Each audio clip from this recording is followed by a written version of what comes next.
Hi friends. மனுஷன் எதை எதையோ வித்து காசாக்குறான். ஆனா சுவாசிக்கிற காத்தையே வித்து காசாக்குறான்னு சொன்னா நம்புவீங்களா? உண்மையாலுமே இது ஒரு கம்பெனி பண்ணிட்டு இருக்கு. 2014ல 2 பேர் மோசஸ் ட்ராய் அப்படிங்கிறவங்க சும்மா பீச் ஓரமா உட்காந்துட்டு ஏர் பொல்யூஷனை பத்தி காமெடி பண்ணிட்டு இருந்திருக்காங்க. அந்த டைம்ல இவங்களுக்கு ஒரு யோசனை, ஏன் இந்த தூய்மையான காத்தை நம்ம பாலித்தீன் பேக்ல போட்டு விற்க கூடாதுன்னு அதை ஈபே அப்படிங்கிற பிளாட்ஃபார்ம்ல ட்ரையும் பண்ணிருக்காங்க. கிட்டத்தட்ட அந்த பேக் $100 மேல வித்திருக்கு. உடனே இவங்களுக்கு ஒரு ஐடியா, இதுதான்ப்பா நம்ம பிசினஸ் பிளான், நம்ம கம்பெனி ஸ்டார்ட் பண்றோம் அப்படின்னு சொல்லிட்டு விட்டிலிட்டி ஏர் அப்படின்னு சொல்லிட்டு ஒரு பெரிய கம்பெனியே ஸ்டார்ட் பண்ணிட்டாங்க.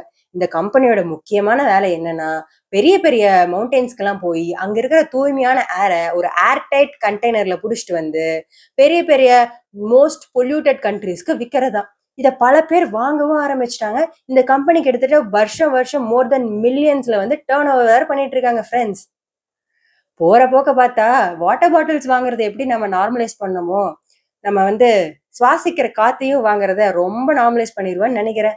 தயவு செஞ்சு ஏர் பொல்யூஷனை கண்ட்ரோல் பண்ணணும். இல்லைன்னா நம்ம இப்ப I want mineral water only அப்படின்னு கேட்கற மாதிரி ஃபியூச்சர்ல நம்ம kids I want fresh air only mamma அப்படின்னு கேட்க ஆரம்பிச்சிருவாங்க.